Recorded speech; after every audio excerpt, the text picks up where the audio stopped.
I'm going to start with my equation that's in the upper left up there, and I want to find y double prime, okay? I'm going to find a formula for y double prime, okay? And so my first step is find y prime. And just like before, step A is differentiate both sides of my equation. So then I would have that d dx of minus 2x to the fourth plus 5y to the fourth equals d dx of 4. A common mistake is going to be to forget to do the d dx of 4 and accidentally leave that as 4. But the derivative of a constant is 0, so we're going to get a 0 right there on the right-hand side. Okay, so I differentiated, and I just kind of went and did it fast, but I had an expression of y, and I changed out the derivative, which I'm calling y prime. If the notation y prime is a bit disturbing to you, and you're not quite down with it, you could also write dy dx there and leave that, because that makes that a bit more explicit, which I'm fine with. And now we're going to solve for dy dx. So then we'll have that 8x cubed equals 20y cubed times y prime, which I like writing because it's just a lot fewer pen strokes.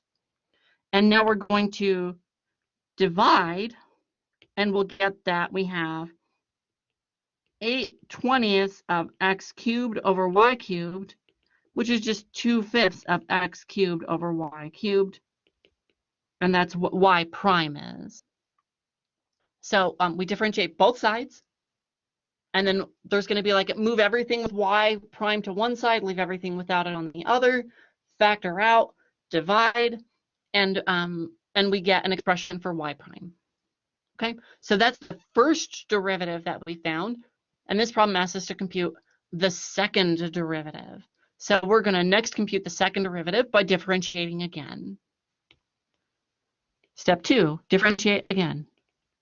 I'm going to start with y prime equals 2/5 of x cubed over y cubed. That means that y double prime is equal to 2/5 of low d high minus high d low, draw a line, and square below. The easy mistake to make on this problem is to forget to have that extra y prime at the end in the numerator there. Easy mistake. So make sure that if you take the derivative of something with y in it, y prime shows up. Okay, so we use the quotient rule to get that expression. And now I'm going to substitute in y prime because I have a formula for it, and then we'll do the substitution that Newton expects us to make. So next I'm going to sub in that. So we know that that's 2/5 of x cubed over y cubed. And I'm also going to rewrite that as a negative power. Now, I know from having taught this for a number of years that rewriting that as a negative power is a good tool, and that people who tend to do that will tend to get this more correct than people who don't. So I'm going to rewrite this expression as y double prime times 2/5 of y to the minus 6 times, let's factor out a 3 also, okay? So then I'm going to have x squared y cubed minus x cubed times y squared times x cubed over y cubed.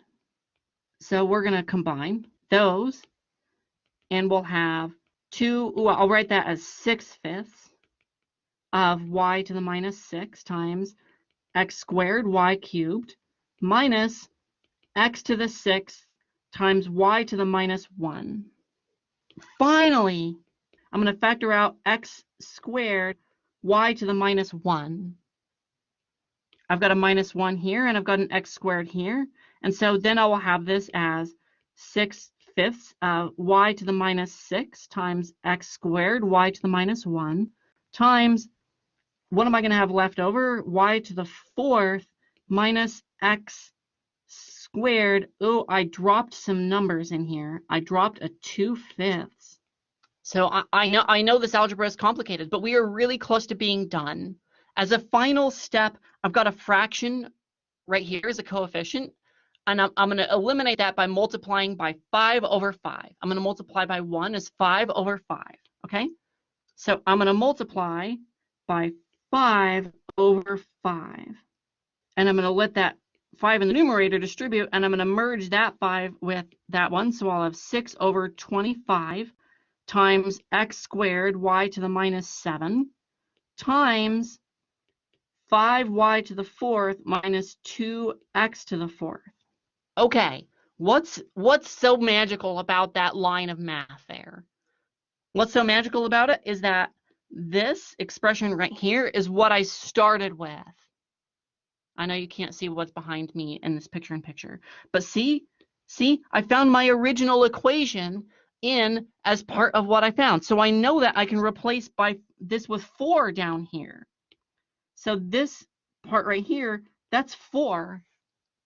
So I can rewrite that as 24/25 of x squared y to the minus 7. And then I'm done. So they expect you to make that substitution. So that substitution I would summarize as now find original equation and sub it out. And this will vary for these problems. It's going to involve factoring out a negative power of one of the variables like I did, so that I get these powers showing up in correct proportion. So look for those opportunities when you do these problems, because that's what they're ultimately expecting you to do.